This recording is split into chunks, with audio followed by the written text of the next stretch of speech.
What's up, everybody? You're very welcome along to Sunday night's late night agenda, and I've been looking forward to this one all day. I have to say, I haven't had a chance to chat to either of these two gents after that game yesterday. And Chris, James, loads to get through. But first of all, I want to just ask how you are. So, Chris, how are you doing?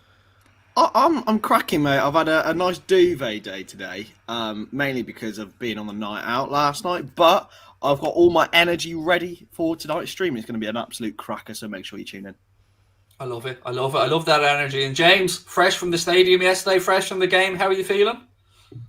My balls are huge, motherfucker. Hey, listen, yeah, we get the W's. We get the W's. United, they helped us even though they didn't win. Everton lost. Steven Gerrard, our future manager, won. I'm ready for the bevy, lads. I'm ready for a great show first to do that sober, and then I'm ready for the bevy. James bringing that George Cambosis Jr. energy to the stream. I love it. Woo, woo. What a fight that was last night. If anyone's a boxing fan, go check that fight out if you didn't watch it. Amazing. Absolute war. Do you know what wasn't a war, Chris? The one-sided bitch slapping of Ralph Hasenhüttl Southampton at Anfield yesterday. That wasn't a war, mate. Mate, honestly, I watched the game back. Alisson had to make 2 saves probably, and that was of our own making. We were absolutely just dominant, and I don't know what Ralph Hasenhüttl was thinking playing 3 strikers against Liverpool away from home. I mean, I have to go into the tactician's mind of it and thinking, what on earth are you doing? But it was just great to watch and great to see Jota playing some games on the floor, man. It was amazing.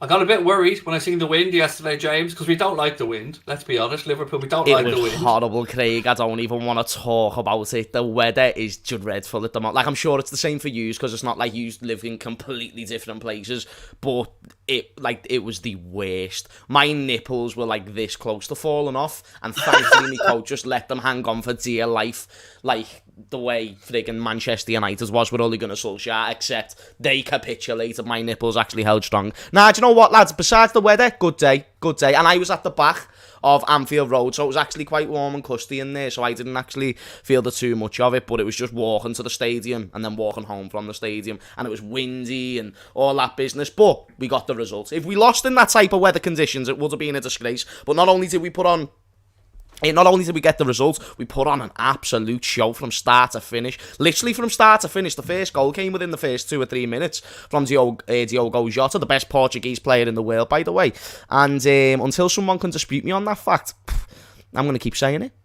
You were at the back of the Annie Road end. Did you have to get the old binoculars out? Because it's like looking through a post box up there. It was horrible. They weren't the greatest seats, like, to be fair. They actually wasn't, because you couldn't see like the top of the cop ends or anything like that. And when I'm at Anfield, I like to have a view of the whole stadium where I can look round. So probably the worst seats I've had all season, but I was there. Chris can give you some competition for that. I seen the seats you had, mate, for the game last week against, was the Arsenal game you were at? Yeah, Arsenal game, yeah. You were sideways on in those weird seats, weren't you? I was on the road, block 128.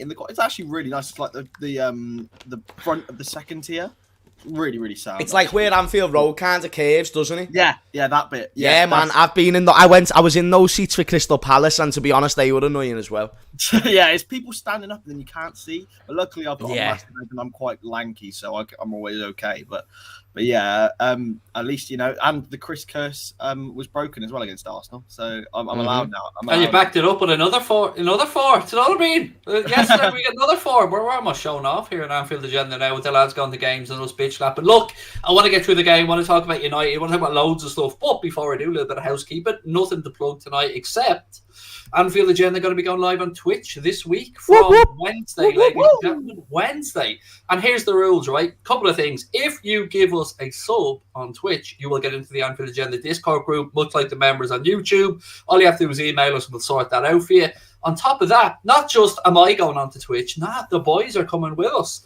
Chris, Paddy, James, everybody. We're all going over to Twitch. We're all on the Twitch choo-choo train to bring out more content, even though we're already bringing out content every single day, but it's going to be great, lad, you know what I mean? All it means is we get to talk about more Liverpool, which is just boss. 50 hours of live, unique content Anfield Agenda has to put out in a month across both platforms.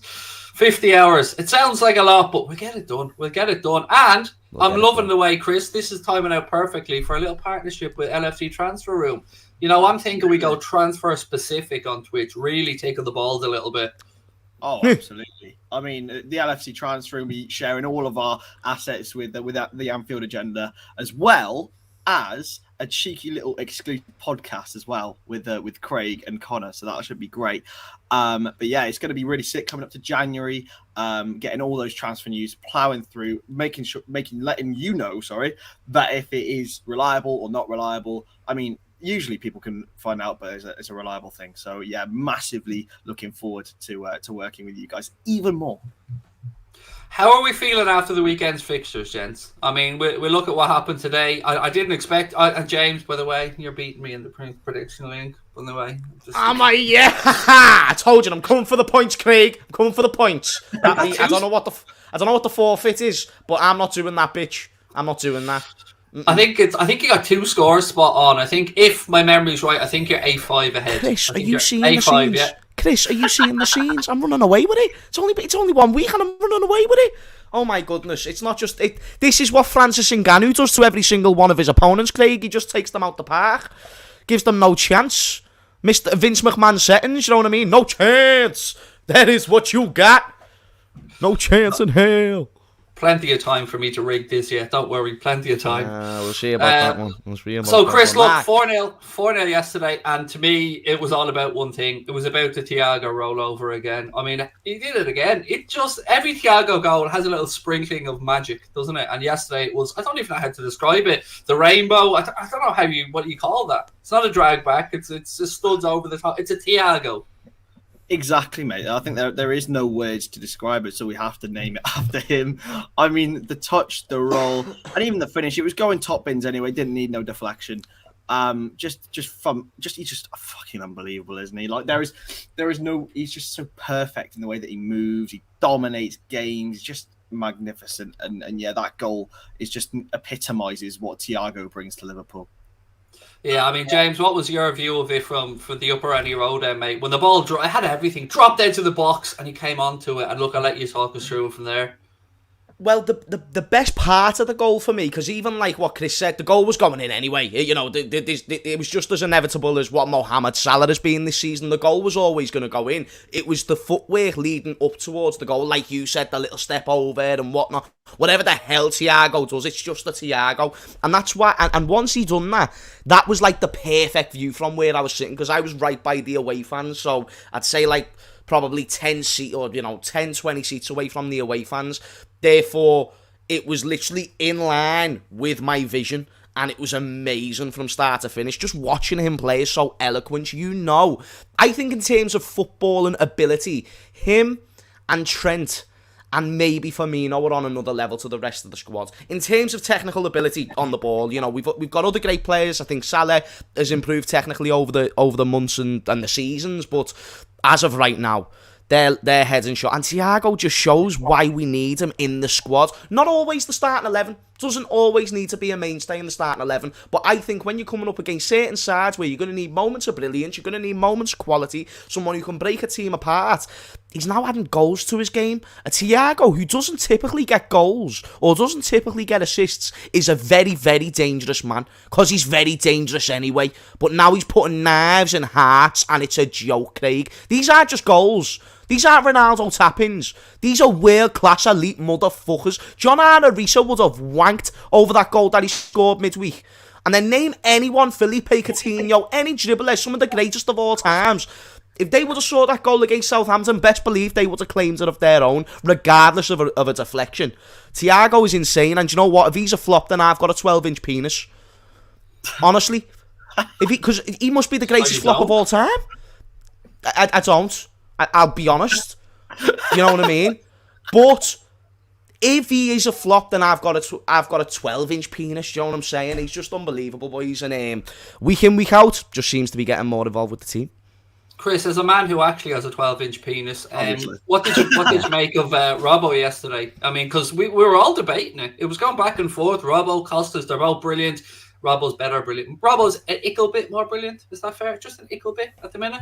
I don't think you say he's better, but I think what you can say about Andrew Robertson, he's proven it over a number of years. Kostas Tsimikas hasn't done so.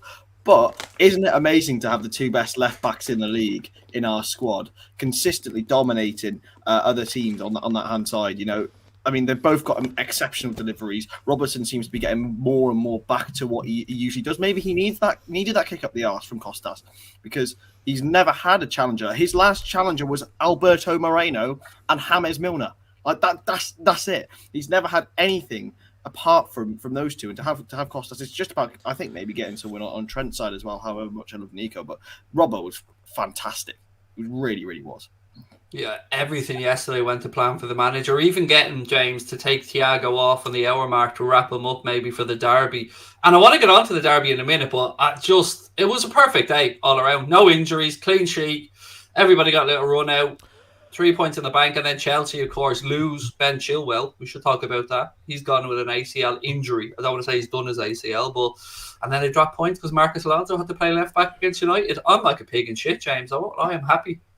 Oh, Craig, I am so shameless, because what was the number one conversation going into the season? Oh, Liverpool's squad isn't good enough. And even I agreed with that notion, but when Jurgen Klopp is the one who's assembling the squad together, who are we as absolute dumb fucks with minuscule football knowledge compared to that absolutely gorgeous German bastard? Who are we to question him? Yes, that's what I was thinking as well, Chris. Well played. Yes. His knobs are well bigger than ours, facts, and so is his footballing knowledge.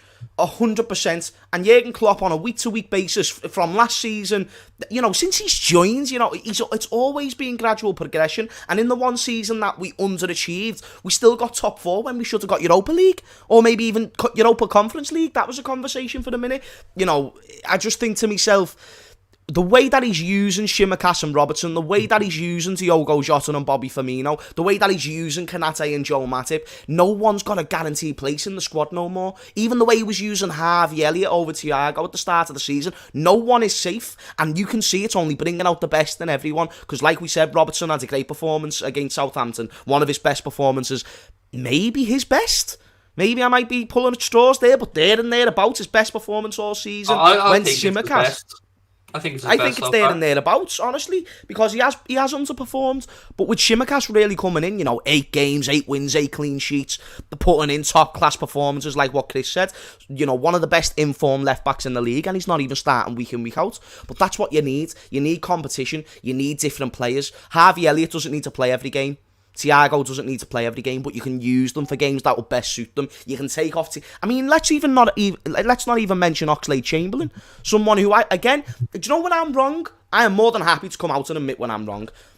I've been calling for Oxlade-Chamberlain to leave the club for a while now. I just didn't trust his injury record, and I felt like I had my reasons. But again, when Jurgen Klopp must be watching him in training and watching him what he's doing, Chris is loving every single second of this, and don't you worry, Craig, I am going to wax lyrical about the Oxlade-Chamberlain. Papa Oxlade is different. This new version of Oxlade-Chamberlain, the way he utilises it in that midfield, the utility man that he is, the defensive shift that he's been putting in, it's amazing, mate, and you can see, even from our attack, Diogo Jota 7 goals, Mane 7 goals, Salah with 11 goals, it all comes through the midfield, and Oxlade-Chamberlain is huge to that, and he just adds something so different to the team, and I have got so much confidence within this squad, even with the few injuries that we do have.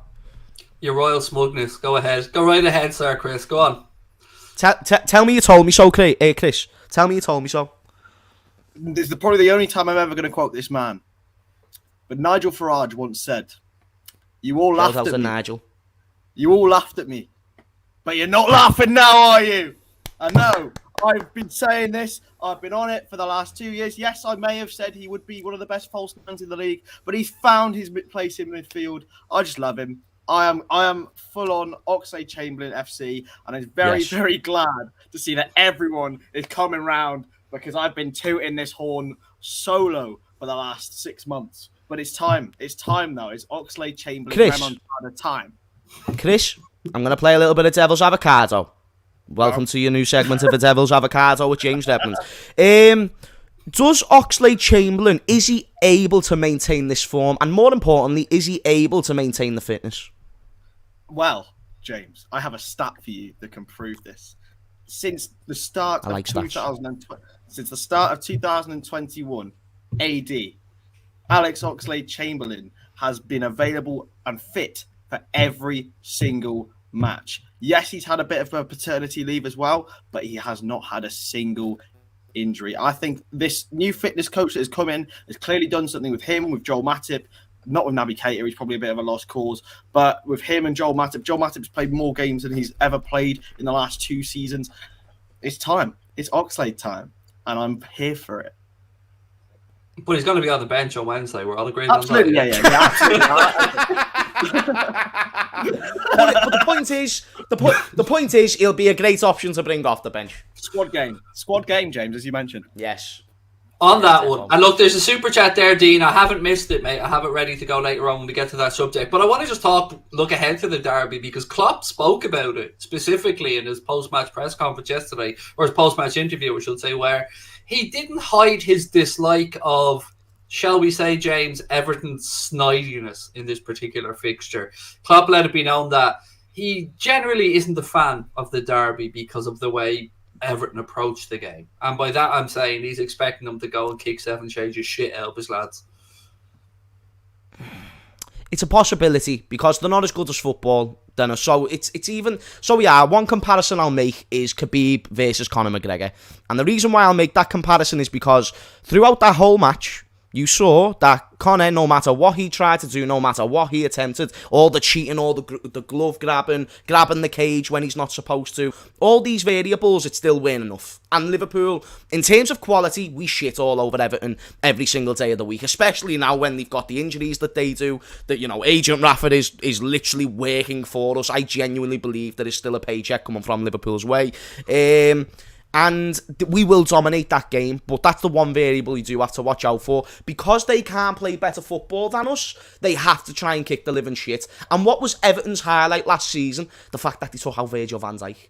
That was the highlight. You saw quite a few of their fans, not all, but quite a few of their fans celebrating that what was a travesty. Even Thiago went injured in the same game. So I just think that's what they're going to have to do.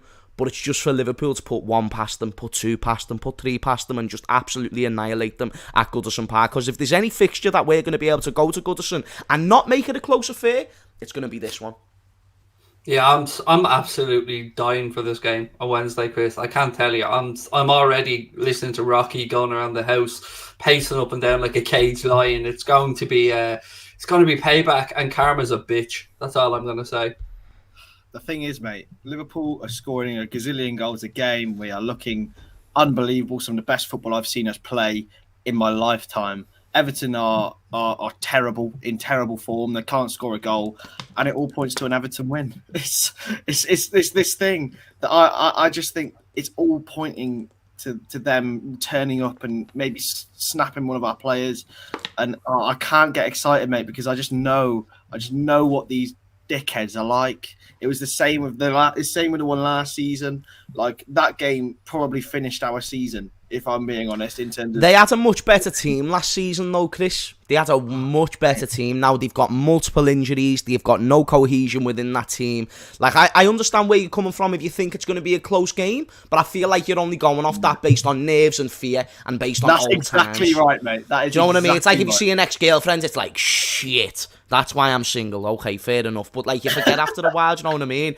But in this instance, like, they are, I am here to reassure you, Chris, all right? They're dead shit. Dead shit. Like, oh my goodness, I have stood on dog shit that would put up more of a fight against us in this fixture than what those players will do. There is no fight in that team. There is no know-how in that team. And therefore, I do not understand, with the form that they've been in, the form that we've been in, how they make it close. The only way is if Pickford has a masterclass, and like, Pickford and masterclass don't usually really mix together. Do you know what I mean? That's like doing 2 + 2 and equaling fucking 45. It makes no goddamn sense. So I think, in conclusion, we're gonna smash them. And I'm do you want to put your Craig guarantee? Do you want it early? God, I was going to say, I'd love it, Lord Craig. I'd love it. Mane's going to score. Take that shit to the bank. I'm telling you now. Mane's going to score. Everton are going to wind him up. They're going to try and be snidey with him like everybody else. And Sadio is going to stick one in and he's going to score. And that's it. That's my guarantee. Boys, Sadio is that good. This man is that good. They're now taking goals away from him. An offside goal against Porto, which absolutely shouldn't have been disallowed. And then an offside goal against Southampton, which might have been disallowed. But still, They're taking goals away from him, and I'm going with the conspiracy. They are trying to ruin my man Sadio, and it's a joke. Can we all admit that he's been different this season? Can we all admit that he's back? Like, are we all on this choo-choo train? I want to see your heads nodding, boys. Thank you. You know what I mean? I want all of us to look like dickheads just doing this on the stream, because Sadio Mane is back, boys. I want the chat to be doing the same at home. Yes, James, you are right. Sadio Mane is back. Too right, my brother. Because, mate, he's putting the ball in the back of the net every single game. And not only that, he's a threat in games. And that's why I just have a lot of confidence no matter. 17 games with 2+ goals from this Liverpool side, boys. It's not bad, is it? It's not too shabby. It's sexy football. It's proper, and it's porn. It is porn. And I'm here for it, baby. I don't know where to go with that, Chris, to be honest with you. I think the difference in Sadio Mane, the difference in Sadio Mane that I don't think we saw last season at all, is the fact that he's taking players on. Like, I think last season... I thought you meant, like, throwing digs, like... No. Sadio Mane becoming a little mini Floyd. Shoulder rolling his way through the games. Which brilliant. Do you reckon? Which Liverpool player do you reckon would be the best in the ring? Van Dijk. Imagine Van Dijk as a kickboxer. You know, those names. Fuck people up. No, Virgil. Van Dijk could fuck people up. I'm with James on this one. Head kicks all over the place. Defo, he would absolutely chin you, mate. Are you mad? Virgil van Dijk, I would not want to mess with him. I'm trying. I reckon Salah could give a good go. I reckon he'd be like the little person who just has a problem with everyone because they're smaller than them. Like my dog, yeah. He goes around thinking he's He-Man. Yeah, like I've got a little dog as well, and she thinks she's hard to all the big dogs, but it's just because she's on the lead. I reckon Mo Salah's like that, so I think he could give a little go. What about the worst? Yeah. Who was it that Van Dijk bitch slapped yesterday against Southampton? He was throwing somebody around for his goal. To try to mark, had the cheek to try and mark. Was it Romeu? It was a big dude anyway. It might have been. Listen, it doesn't matter. It's Virgil van Dijk. He's been teammates with these before, so he's going to know the score with all of them. Chris, did you just ask who do you think would be the worst in the ring? Yeah. Who do you reckon would be the worst? I can't believe we haven't gave Robbo a show for the best, by the way. For the worst. Oh, Robbo's definitely eye gouging and everything. Like he's breaking every rule. Probably Adrian is probably the worst. I think that's a fair show, but let's have a little think through here real quick. You know, Bobby Firmino's got to have his jiu-jitsu down, so he's going to be sound. And he's done them celebrations. He does them Minamino would lose all of them for me. What's his name? Firmino's giving me those. Is it Dasim from Street Fighter? What's the guy's name from Street Fighter? I don't remember Street Fighter 2. Is it Daim, the Indian guy with the really long limbs? Firmino gives me those vibes. Yeah, I'm onto you though. But do you know when Firmino does them celebrations where he does the jumping roundhouse kicks and like he's jumping round and all that business? He could probably give it a go, man. Like you said as well, his Brazilian jiu-jitsu will be down on lock, Craig. Yeah, Sadio Mane just have an engine that would just go forever, so he'd be legit. High pace. Do you know I'm going to put a shout out there? I'm going to say Alisson. As the worst, to bang or to get battered? To get battered. I just don't think he has it in him. I don't think he has it in him. Behave, are you mad? He's a big softy. I think he's a big guitar-playing, lovable softy. You'll just try and hook, He'll be like, know what I mean? Whereas Pepe Reina, he's going in swinging elbows. He'll be throwing headbutts and get to disqualify Pepe Reina. Yeah, he wouldn't give a fuck, man. He'd be brilliant. Yeah. 100% the worst. I want to move on to the title of the stream tonight because people are going to be tuning in and are going to want to know what we're talking about here. And I want to bring this up as well from Dean, the super chat from earlier. Fans forget how good Joe is since he's been out. What do we think, Chris? I mean, as the man who has the finger on the pulse with LFC transfer room, Stevie G, maybe wanting a bit of Joe Gomez. I can't see anyway Liverpool make the centre-back mistake we made previously. Unless, and I'll caveat this by saying, unless there's a recall clause in any potential loan. But I still think it's far-fetched. Yeah, it's coming from the Sunday Mirror, so I'm not confident that it would be true. But in terms of the eye test, I think it makes sense. I think Aston Villa would love a player of Joe Gomez's caliber. I think he starts on form. He starts 99% of teams in world football, in my opinion. He was so good in us winning the Premier League and at the start of our Champions League winning season. He's just had 3 very unlucky and very horrible injuries, and that is why he's 4th in the pecking order. Otherwise, he would be number 2 probably, firmly. He is that naturally talented, quick. He's still got his pace, and I think even when he's played this season, he's looked quite good. So I can't see it happening, but for Aston Villa, from their point of view, it would be an unbelievable signing. Where is he in the pecking order, James? If everybody's fit right now, where is Joseph Gomez? Because I will agree with Chris. He is a quality left back. Centre back. I'll agree with Dean as well. I mean, he is. We forget easily how good a defender he is. I mean, I think he's guilty of ball watching a little bit, but that's one of the only criticisms I'd have. If I had to edge, what he would be number 4. Who played the AC Milan game? Was it Matip and Gomez?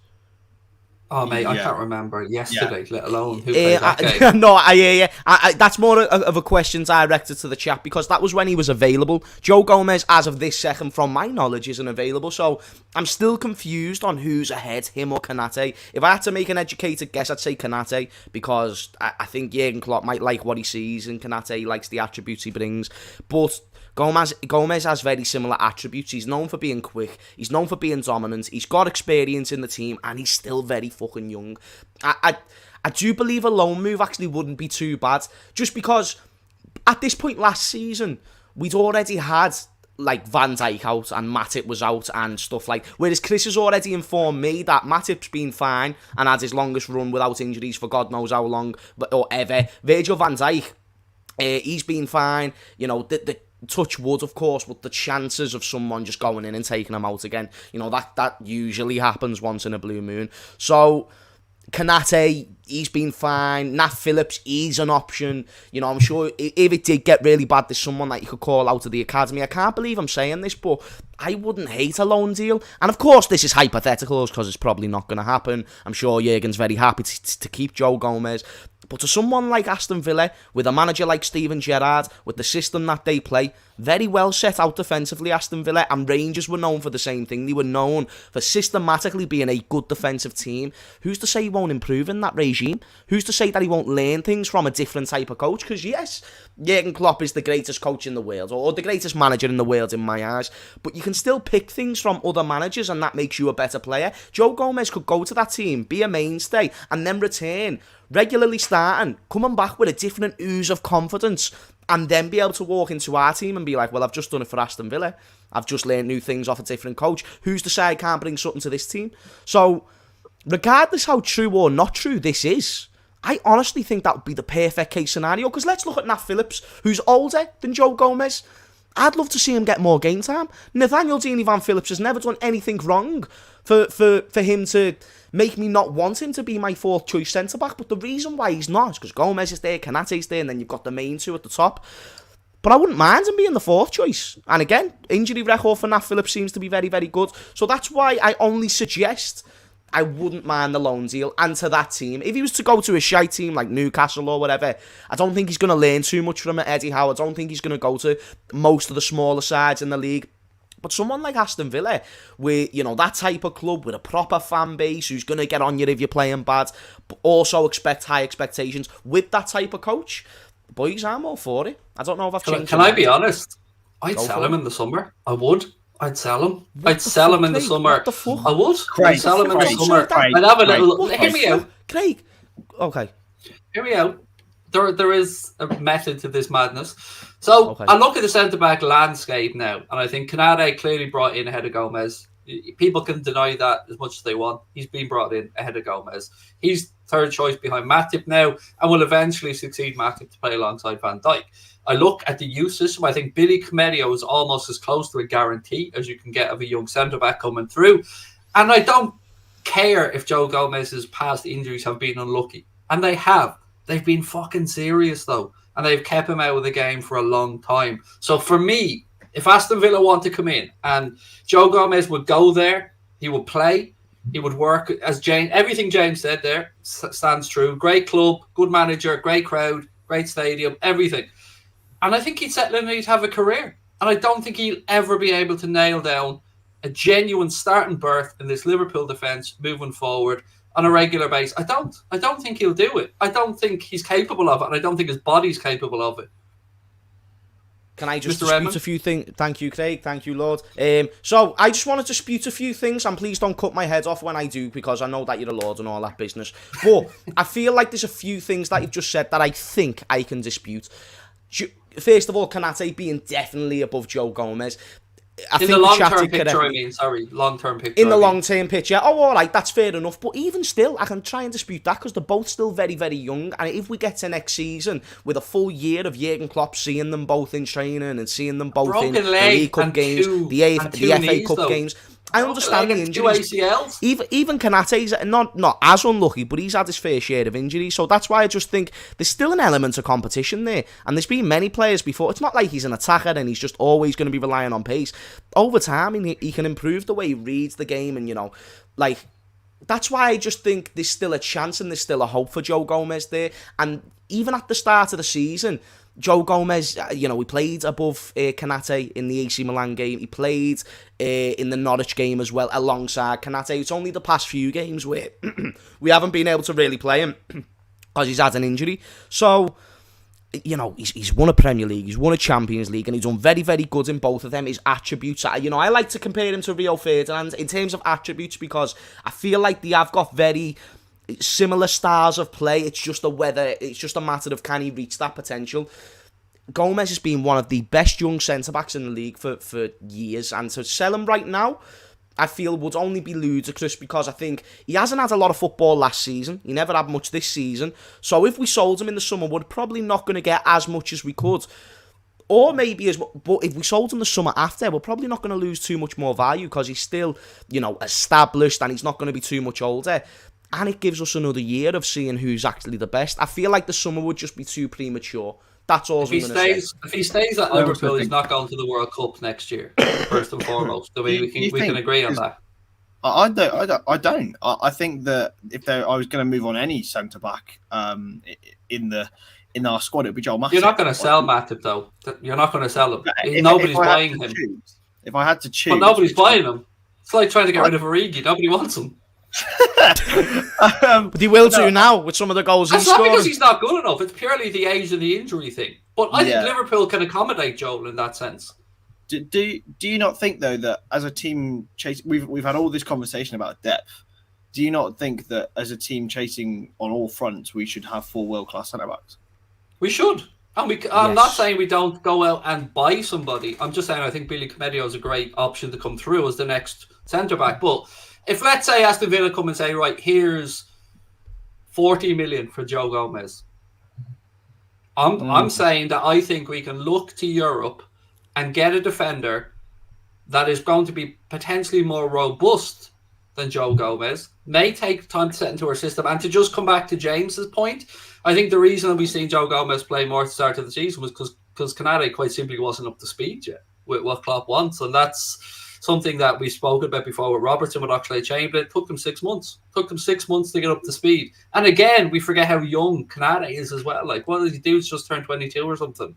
Yeah. So I don't dislike Joe Gomez. When we signed him from Charlton, it was an unbelievable piece of business. But I just think he's got a lot of baggage, injury-wise, a lot of potential headaches. He should be coming into 24, is he now? So we should be coming into 25, 26, 27, peak years. And I just think he's had a lot of injuries. And look, nobody wants to be injured. He's not injury prone. He's been really unlucky. But from what I've heard before about some of the medical aspects around what Joe Gomez has gone through, I just have this lingering feeling that he feels like he wants to play every week and he'll want to. I get the Nico Williams vibe there. I feel like there's been too much talk behind the scenes of a bit of unrest with Joe Gomez for a while now for me, and I think eventually it'll come to a head. And I can't say that if he goes into Jurgen Klopp and says, Gaffer, I want to play alongside Virgil van Dijk for the majority of the games, I don't think with a good conscience any of us can say that he deserves to. Chris, Craig's kind of changed my mind in this instance. Right, hear me out. This is a great shout. I'm still logged into the StreamYard, by the way, Craig, hence why I can do this shit. Lovely, brilliant, work away. What about a set like with a buyback clause? Chris, think about it. What Craig's just said is very, very true. You know, Kanate is also very young. We've still got a good... we forget Nat Phillips is there. We might not even need to go out and buy a new centre-back. You could be right. Kumateo could be very, very good and be able to step into that role in a few years. Virgil van Dijk's still going to be class for the next 3 or 4 seasons. So really, we're only looking on replacing one key centre-half. I think Nat Phillips, Kanate, Van Dijk and Matip is still a good partnership. Still bear in mind, though, Matip is injury prone and stuff like that. But Joe Gomez is also injury prone. So, and you've also got to look at this from a business point of view. Liverpool are skint. Regardless what we want to say, we have got no money, but we will win the league. It's just true. And if we can get 30 to 40 million for Joe Gomez, which I believe we can, especially in the 40 range, with a buyback clause... Honestly, I wouldn't be too against that, because if he goes away and becomes world-class boss, so he come back to Liverpool, mate. Otherwise, you're not a necessity for us right now, because he's not. Like, I'm intrigued to see what Kanate can turn into. I already know Nat Phillips can do a job when he is called upon. I know Virgil van Dijk is going to be boss for the next few seasons. I know that we do have to give younger players a chance. I do also hear the notion when you say compete on all fronts. But again, like I said, Kanate and Nat Phillips, I think they're good enough to fill in a void. With a buyback clause, I wouldn't be against it, and 40 million would be lovely. So I'm probably leaning more towards... Do you know how I'd keep Gomez, Chris? Do you know what I think would be the best for us to get the best out of Gomez? If we switch to a back three, then I'll be all over Joe Gomez in a back three. I just think he's proven. I think he's proven. I don't know. You put him in the same notion as Nico. I think Joe Gomez has been... As in angling for a move away. As in, like, we spoke in the summer, Nico wanted to move. But I think Joe is... He has been so... He's just been excellent. In 2018-19, the start of last season, got a horrible injury with England. 19-20, he was magnificent. I don't think... and build up to the part where you're about to say, and he got an injury. He did get an injury. Because it's coming. But just don't forget, I don't think we could just... I think it would be an idealistic world to say that Aston Villa would accept Joe Gomez with a buyback clause. I mean, they probably won't... I think more of a sell-on clause, personally, than a buyback clause would be... Yeah, maybe. Would be... I think Joe Gomez has the potential, and without his horrible time, he would be 100 million centre-back. If we can get 50 for him, I would be open to it. We won't get 50. If Joe Matip wasn't made out of crackers, he'd be one of the world's best defenders. He probably already is. But Joe Matip, if he wasn't so injury prone, he'd probably be an 80 million quid defender. Because let's be honest, he's good enough with his footballing ability. So I just wonder, like, look, I'm not saying I'm right or wrong, and this is a discussion, and all points are valid. I love a debate. I'm just fed up of having injury prone players. I really am. I'm fed up of loving them as well and having injury-prone players. Yeah, and it's just best for all parties. It's best for Joe Gomez if he goes away and gets a bit of first-team experience. It's best for us to gain 30 to 40 million pounds. If we want to carry on, Chris, and Jurgen Klopp wants to bang this drum about not having excessive players around because we need to move with players that we can use and players that will buy into the system and players that he can look in the eye and say you're going to get minutes, I don't think we can afford to carry any passengers with regards to injuries if we're going to have a tight-knit squad. If you're somebody like Manchester United or Chelsea who has this strength and depth and you've got 5, 6 centre-backs at the club, then you can afford to carry them. But when we're paying wages, and I don't know what Gomez's wages are, I imagine he's about 80, 100 grand a week, something reasonable like that. I just think we can't afford them. We carrying too many at the minute with regards to Alex Oxlade-Chamberlain, who has proven his fitness this season. Absolutely. Thiago picks up his niggles. Hendo picks up his niggles. Matip picks up his niggles. I think something has to give if we're to move forward and realistically try and compete. I think I'll allude to a point that James made maybe a couple of minutes ago. He said that it might be a bit premature to sell him. We've given Oxlade-Chamberlain this time to prove his fitness. I think we have to give Joe Gomez that time. Maybe alone is the way for him to go and prove it. But I just think it would be too rash really to sell him. Especially. What would your pecking order be, Chris? Everybody's fit and available right now, centre backs. What would be your pecking order? If we're obviously going after Van Dijk. If we're going to say everyone up to speed, everyone fit, everyone 100% ready to go, brand new season, not an injury to be had. Personally, it'll be Van Dijk, Gomez, Matip, Kanate. That would be my choice. What? Because I think we played our best football under Jurgen Klopp with Van Dijk and Gomez, defensively anyway. Maybe. Nah, do you know what? But In the season we won the league, I we were don't very think good we can use defensively. that as an argument in saying we played our best and then use it in the same way to show deficiencies in Canada, who we haven't had a chance to see yet. So exactly. if But we're using that criteria, I don't think it's a fair in debate. real time, he's fourth. Like right Boys. now, he's fourth. But Boys. Yeah. Nat Phillips. I feel like we're putting a lot of disrespect on Nat Phillips. Honestly, He's not good enough either, by the way. I think we can Name forget me a this. mistake. Name me a mistake. I'm waiting. The thing I'm with waiting. Nat Phillips is we have to adjust the way we play for Nat Phillips. Exactly. No, we don't. Yes, we do, Jay. Do you know how He's too boss Nat Phillips is, though, lads? He's quality. I love him. And he's Matip got hasn't a got Gallagher's pace. daughter as well, so he gets all the points. Matip hasn't got pace, so that point that you've just made is with all due Yeah, respect. but bollocks. one Matip step is 2 human steps.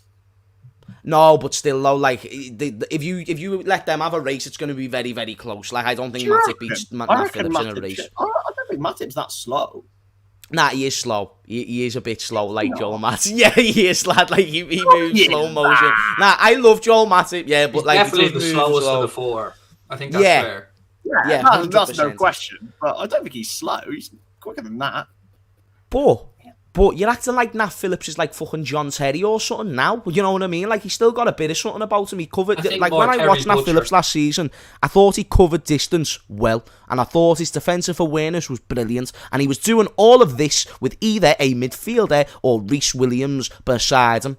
I feel like we're not putting enough respect on how important he was to the influence of us getting top 4. It's easy to he say was it's huge. just Jurgen. He was massive. Absolutely huge. He was Every he credit won for that. everything at the back.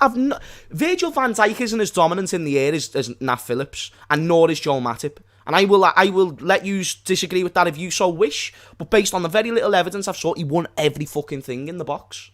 I'll tell you what I love about Nat Phillips is his willingness to learn. It seems to be evident that he's hungry to learn. He went to Stuttgart. Okay, that it wasn't too bad for me. I believe that's where he was born, but he went to Stuttgart, had loan spells there, come back. And yeah, every time he's been asked to perform at a level, he has at least hit that level. But I still don't think... I think if this was the Premier League 15 years ago, he would be up there and he would be playing at a decent high level. I just think it's evolved a little bit past what we're currently seeing. I don't think Nat Phillips is enough of a ball player to be able to work in our system. That's just my take on it. But I love him. I love for every reason James said there, yes. No one I cheer more when they come onto the pitch than Nat Phillips because of all the memories he gave us last season. But in terms of a drop-off from those 4 to him, I think it's a lot more significant than you think, James. Okay. I don't like it, but okay. I love this. I don't like it. Now look, can we get on to something that we're all going to agree on? The amount of deluded Manchester United fans that are pretending they have an in-depth knowledge of Ralph Rangnick's history and suddenly think that because Klopp and a few other coaches have given him the praise that he deserves, that he's going to come in and they're going to become Thomas Tuchel Mark II at Old Trafford. Because the big question here is, and I'll come to you first on this, Chris, is he going to get the buy-in? Can you see Cristiano Ronaldo tracking back to do the hard yards? Or maybe that's a bit unfair because I think you can carry one player in a system. But will he get the buy-in from the rest of the lads? And will he get the buy-in from the owners as well? That's another thing. Like, I mean, if he goes in and goes, he's shit, I want this, no ketchup, and all this bollocks. Like, will he get the buy-in, I wonder? The thing with Ralph Rangnick, I like to liken Ralph Rangnick to Marcelo Bielsa a little bit. A great innovator. A man who's built clubs up, but he has only won 1 trophy, Craig. He did fantastically with Hoffenheim and Leipzig, but he's never been trusted with a big club in comparison to Manchester United. They are the biggest club in the world. It's like, and I also think there is probably not a worse squad in the top echelons of the Premier League for Ralph Rangnick's system. He is going to need to buy his players. And the problem with that is he's only there for 6 or 7 months. Like, I think the best move that they've done to do with Rangnick is getting him in that director's role when he's stepped down from this interim manager's role. But I just don't think it fits. I think, like you can see with Jurgen Klopp and Liverpool, they fit. Pep Guardiola and Man City, they fit. I don't think Ralph Rangnick and Manchester United fit at all. And here's the Here's what I never thought I'd say. Paul Merson made a good point. Oh, God, I feel dirty saying that. But Paul Merson said if he's so great, why is nobody else taking a chance on him? Because he's always spoken about how much he wants to come to England. He wants to manage in England. And it's a fair point. Whatever we say, it is a fair point.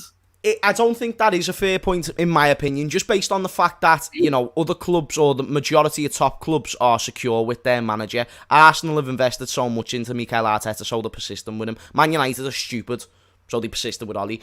Chelsea, happy with Tuchel. Us, Klopp, Well, City, Chelsea only brought Tuchel in last year. They brought Tuchel in, Everton but the thing is, though, think about the shit that he got. Looked at Ralph Rangnick. He was never true. mentioned. And now if you look on Sky, James, if you look on Sky now, it is basically a wank fest over Ralph Rangnick and how he It shouldn't be a wank fest. Messiah. It shouldn't be a wank fest, but he is a good coach, and he's worked with some of the best coaches, and I don't think that can be ignored. However, I do agree with a point that Chris said. He doesn't suit Manchester United, and it won't work at Manchester United. Just because it didn't work for Louis van Gaal doesn't mean he's a bad manager. Do you know what I mean? Like, because Van Gaal is a great manager. Quality. I'm not doubting Rangnick's this is what I'm saying. But I'm leading to a point, though, Craig, to where I kind of agree with you, is that Rangnick for United isn't going to do the business, because what is his style of play? It's gegenpressing, it's getting the players forward, it's pressing all game. Pogba is not going to press, Bruno is not going to press, Ronaldo, best believe he is not going to press. They haven't got a team that is made for that. How do you win your games? You win them through midfield battles. Their midfield isn't prepared for this style of play. I'm sorry, maybe Bruno will try, but it's not his game.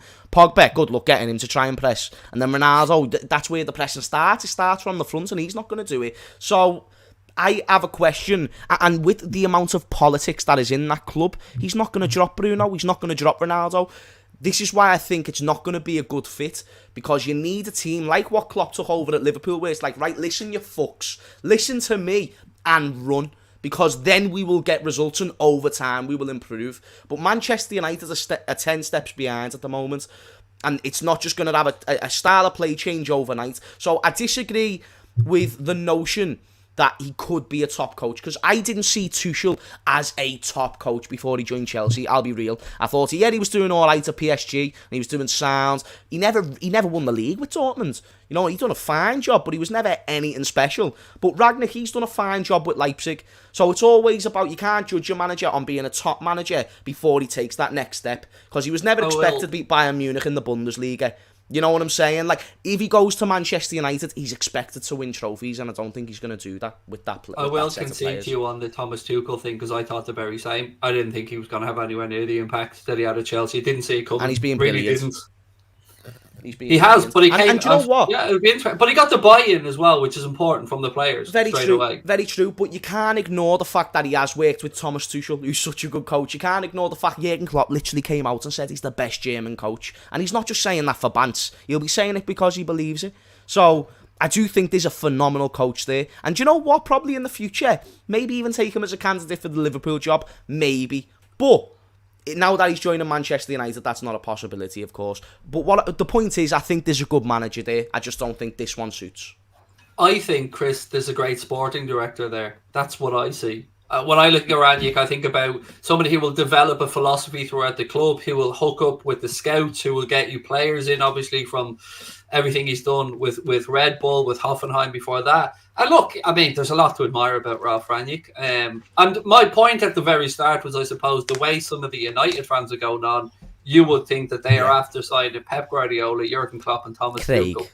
I don't like United fans either, but they have just had Ole Gunnar Solskjaer. You don't like anything better than Ole Gunnar Solskjaer. No, James, earlier on today I was doing a watch-along of it. And do you know what I was getting in the chat? Honestly, I was getting, see, it wasn't Ollie, it was the coaches. I was actually getting that shit, that they were playing with the coaching team in the chat. If Ollie can't coach, then it's fucking Ollie as well, you dickheads. Million net spend on players. Fucking and they were trying to say it was his coaching staff. Like, the manager has no say. This is the same man. This is the same man who was starting Harry Maguire week in, week out, and you're saying it's not Ole Gunnar Solskjaer's fault. That is absolutely ludicrous. Michael Carrick doesn't help, because these are the ones who sort out the tactical side of things, according to Ole Gunnar Solskjaer. They certainly don't help, but Ollie it doesn't mean that Ollie would have done well without them. Plus, he's the one who chooses his backroom staff. So exactly, that point seemed to be lost on them all. That was, and you know what the argument was for that, Chris? What I said to them, the manager ultimately lives and breathes these decisions, will fail or succeed. They said they were already there when he got to the club. Like, the first thing a manager doesn't do is run the rule over the coaching staff and go, right, yes, no, yes, no. I don't get it. I don't get it. Yeah. It's mental. They've got the same coaching staff now. It's just ridiculous. None of them have gone. If I'm not mistaken, I don't think have any coaching staff gone. I think Mike Phelan might have gone, but that's it. But it's just United fans' delusion. I mean, it's just fantastic, and it is it's great listening to hear them trying to justify the absolute pile of wank that is Ole Gunnar Solskjaer. But you know what? Fair enough. As James said, they had Ollie. They've now got Rangnick. You know, they've gone from sort of like a 2 out of 10 to like a 6 or a 7. And you know what? Fair enough. They're buzzing. You know, let them have their fun, and then they'll tussle off to the Conference League next year, and it'll be absolutely sound. What do we think about this from Ramadan? What Rangnick might actually contribute is a Conte-like fist fight with the incompetence actually in charge of the evil ones. I mean, look, we spoke of Bielsa earlier on. He's not afraid to tell a CEO where to stick his job and walk out. So it will be interesting to see how Rangnick gets on, because if there's one thing we can all say without any doubt about Manchester United is those in the upper echelons of the club really don't really give a shit. They just want as least hassle and as much money through the door as possible. Yeah, I don't think Rangnick gives a fuck. I think he's just coming here to try and do a job, but if he's not going to be given control, then I think he'll walk. He'll always have a job guaranteed in Germany, because he's known as a good coach. James, he's held in high regard. If you're a club that are wanting to set up an entire system from the youth academy to a scouting system, and you're a nouveau riche club, Ralph Rangnick, he's your man. You know what I mean? He's one of the first go-tos on the list. So yeah, it'll be interesting. But what I will say is, it is an imminently better appointment than Valverde would have been for an interim manager. Yeah, but you know what as well? Rangnick, if he is given control at that, and he's interim manager, you've got to bear in mind this is interim, there's no guarantees. If he's given control to be able to find players, he's got a good track record of that. You know, the Kanates, he caught I think he's found Sadio Mane when he was at Salzburg, he's found Naby Keita. Like, he's found some good technical ballers that, if he's given the freedom at Manchester, Bobby a Hoffenheim, so it just makes you think he knows a football player when he sees one. So I wouldn't go too far against him doing well there if he was given a bit of freedom. But I don't think. Let's have a look right underneath James, just to Chris's left-hand side. You'll see the league table. How quickly, Chris, this has changed from Liverpool being behind West Ham to now having a 5-point gap over West Ham and a bit of a cushion. Welcome to 100%. The Premier League, bitches. It's great, and obviously we mentioned that the result earlier with Chelsea drawing, only 2 points off them. You know, it has the potential to be one of the best title races in recent years. I mean, we've seen Liverpool and Man City go toe to toe for the whole time. We saw us blow people away, but I think this is going to be so tight. We've got 3 world-class teams with world-class managers, and you know, West Ham. Why not? Why can't they get in the top 4? And even though they've had a little bit of a poor couple of games, they beat us. And we're in some of the best form we've been in a long time. So, you know what? Buzzing with it, mate. Buzzing with it. It's looking good. I'm ready. I'm ready to go, James. As I said, this league title, I think Chris is right. I think we're in for one hell of a journey this season. I do. I think the 3 at the top there are going to go toe to toe, and it's going to be a slugfest, and I can't wait. And I think, and I'm going to go, I think Chelsea may be starting to falter a little bit. I think the loss of Ben Chilwell for 6 weeks is going to be minimum. It's going huge. To be big. No, it's big. It's huge. It's huge because the way that the amount that their fullbacks contribute to their team, and people don't talk about how great Ben Chilwell's been. For me, he's been the best left back in the league this season. Immense. And now that they've lost him, that's going to be a huge part to play. And they do have off days. People think Chelsea is this flawless team who don't have. Yeah, they do. They had an off day against Brentford, which they edged. They had an off day against Burnley, which they drew. They've just had an off day against one of the worst Manchester United sides we've ever saw. Like, teams literally started. Watford didn't give a fuck. They beat Manchester United. They were just happy to get 3 points, but they expected to win. They expected to get the goals. Chelsea couldn't even break them down. They had a few big chances in the first half, but they couldn't put them away.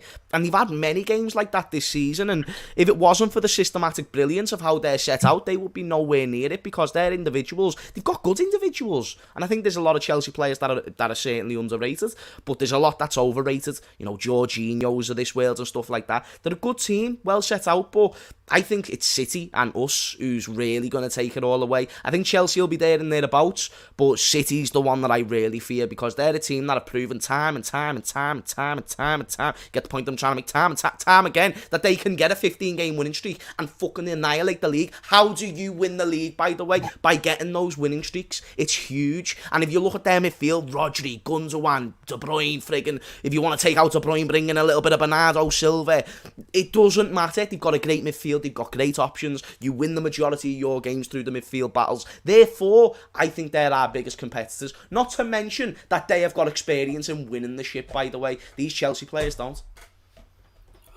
Interesting. I mean, it's you could make valid arguments for everyone. We could make valid arguments for why we think Liverpool will win it, why we think Chelsea will win it, and why we think Manchester City will win it. What I want to finish up on, and I guess we should talk about this, is the AFCON, because obviously with a new variant now in the world and being researched, and we won't get into the scientific element of it, but for a continent that is already suffering, Chris, with a tournament that has had to be moved to a winter tournament because of rainfall, with some issues still around the tournament. I mean, I don't know where we're at with this anymore. And we still don't know, because Klopp was asked yesterday when the lads will be called up. We still don't know when that'll be either. No. At what point do we all agree it's a farce? It's properly confusing. Yeah, stop walking on eggshells and just say it's a fucking farce. I hate mid-season tournaments, mate. And we're going to see it again next year with Qatar, the World Cup. Look, another farce, by the way. Yeah, absolutely. For Liverpool, I hate to put my selfish Liverpool hat on, but it'd be unbelievable if AFCON was cancelled. It'd be unbelievable. Shout out to Vitoslav Jaros, by the way, absolute legend. But no, if it happened on a Liverpool hat, yeah, it'd be great. But in a world hat, obviously, we don't want people to catch this new. Of course not. No, but I'm just saying, how many more obstacles or headaches are there going to have to be before this tournament, before everybody kind of agrees it's a bit of a mess at the minute? I don't know. You know, nobody.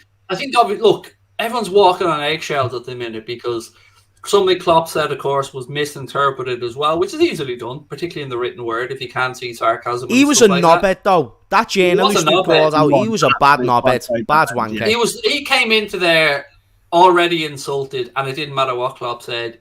He wasn't willing to take another point of view. And I absolutely understand both sides of it, because I can see where he picked up on it, and I thought Klopp did his best to explain it in not what is not his native tongue as well as he could. And I think that should have been enough, but the journalists continued to have a little bit back at him. And look, I'll say it, of all the tournaments, to me, this is the most Mickey Mouse of all of them. And I don't mean that it doesn't mean as much to Sadio or Mo. I just think the way it's run, it's always a fucking headache. It's huge one where they come from. America was a pain in the arse as well. That was a pain in the arse, the way it was moved around at the last minute. And I just don't know, like, how can we be a month away from a tournament and the managers still don't know when they have to release the players? Nah, I agree. I in terms of what it holds, I don't think it's like as big as the Euros, because they don't have like a Messi or a Ronaldo to be there. But in the same breath, you know, like the Euros is huge for us because we all watch it and it's all local. It's huge for them. Do you know what I mean? And I know that's not what you're not saying, Craig. Like, I know it's huge for the players. They'll all want to win, of course. Not even just the players, just for the nation of you know, the continent of Africa. Like, it's a big deal in that aspect. But the way it's being run, it's clearly not being sought out for what should be a big deal of a tournament. And that's where I don't like it. The uncertainty of not knowing, will we have Mane and Salah? And even if it weren't Mane and Salah, just knowing, you know, like, what's the plan going forwards? What are these players? What's the security like? What's the training going to be like? How's the COVID protocols? There's so many things here that I could... Many variables. And look, no matter what we say, people can call me out, call me whatever the fuck they want. The Euros is well organised. Nobody can argue with that point. No, it is. You're right. It's well better organised. And I think the reason that this has annoyed me a little bit this week, perhaps as well, is I think they're the only confederation that are kind of supporting this bullshit Gianni Infantino biennial World Cup nonsense that he's trying to force upon the rest of us, because heaven forbid the Euros don't want to lose the Euros, or the Copa America don't want to lose the Copa America, or the importance of those tournaments. And I can understand why an African confederation might want to not lose the AFCON, but would buy into the World Cup, because there are some African countries who do really well at World Cups, and as an emerging body, I think they need some assistance. So that's what I meant at the start when I said it's a pain in the arse. I don't think that the infrastructure has been given to them by by FIFA to allow them to host a tournament as well as can be. It's not a dig at African people, not at all. I think it's just being the poor cousin of the rest of the tournament, and it needs more investment, and it needs more structure, and it needs a little bit more help. That's all I'm trying to say. I'm not trying to say it doesn't mean as much.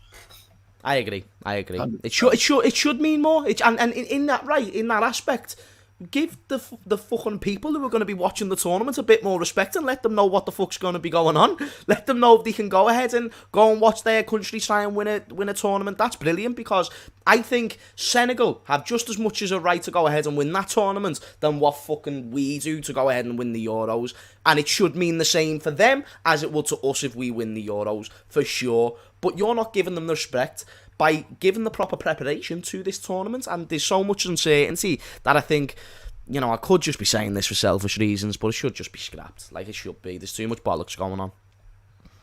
It's gonna be difficult for managers and for players. And look, I hope if it does go ahead, it goes ahead. It's a great tournament. I hope everybody returns home safe. But this new variant and the fact that a lot of European countries, like another thing we haven't even spoken about in regards to the potential AFCON is, are we going to get into a situation now where not only are we going to lose the boys and not just us, other Premier League clubs and clubs around Europe, and we could be in a situation where there's then going to have to be an isolation period when they come home.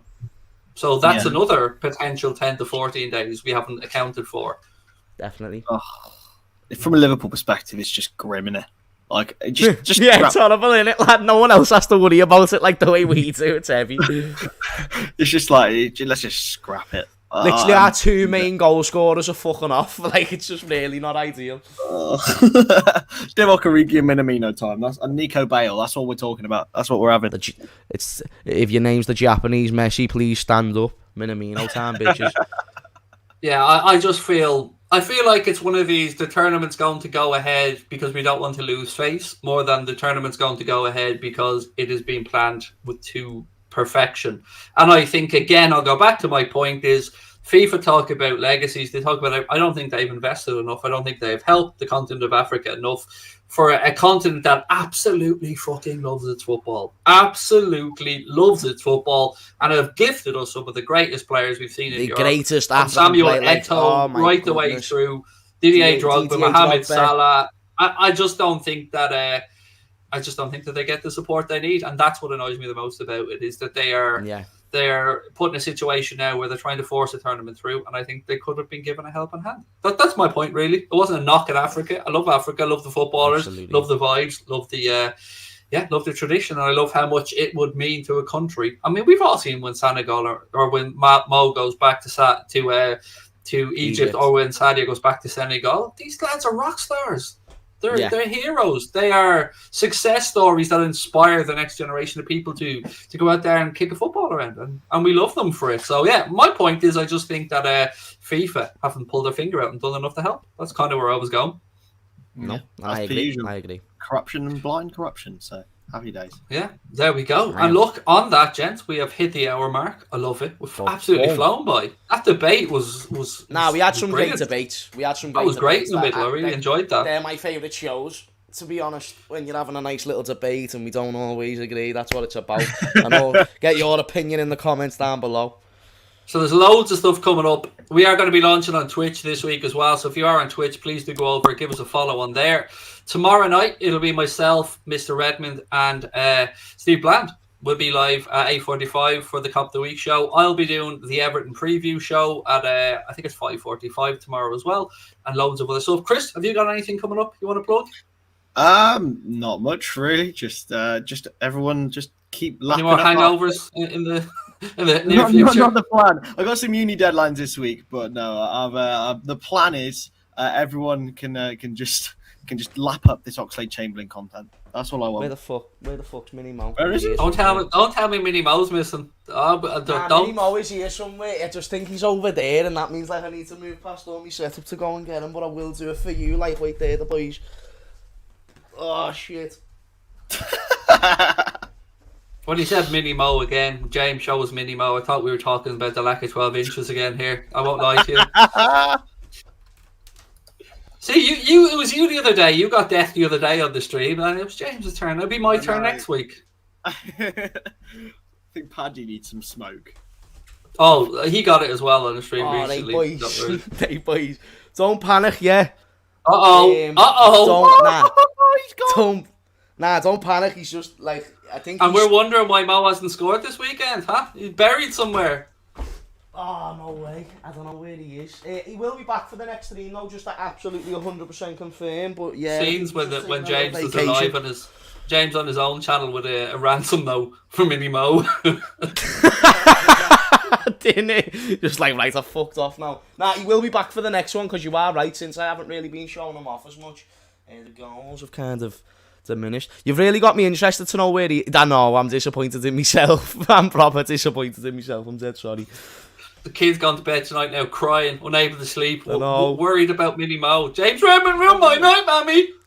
They're the most important part of the channel now. You know what I mean? Mini Mo and Mini James Manny, Redmond hates kids, confirmed. And it's nearly Christmas. I'm the worst. I'm the Grinch. I'm the Grinch of LFC content. Mini Mo's gone to AFCON. You have to get Mini and Minamino. That's what you got. That's what's going to happen, mate. Yeah. Someone just went, he's in my bed. He might be there somewhere, you know. Either way, he's alright, yeah. He's alright. He'll be back soon. Don't you worry. Mini Nico. And it's gonna be boss. I tell you what happened. James' little dog heard earlier on. She heard about James talking about her being a little, little warrior, and she's having to go fuck him. I'm have to hide Mini Mo in her bed or something. Probably something like that. Yeah, he'll be back for tomorrow's show. So tune in. Really appreciate your time as always. Thank you to James. Oh, Legends, James, I forgot to ask, anything coming up on James Redmond TV that you want to plug over the next few days? You know what, lads? I'm not too sure in this moment of time, but be sure to go and subscribe because the content is always juicy. Yeah, he mightn't be as active this week because he'll have to go to the LFC store to buy a new little Mini Mo because he's lost and killed this one. I'll do a vlog on it though. Get Mini. Gentlemen, thank you. Viewers, thank you. Don't forget anything we spoke about tonight. The debate with the centre backs earlier on. We'd love to know your thoughts on the comment section below. Follow us on Twitch. Follow James Redmond TV. Follow LFC Transfer Room. Follow us. Thank you very much. We'll talk to you soon. Bye bye. Gang business.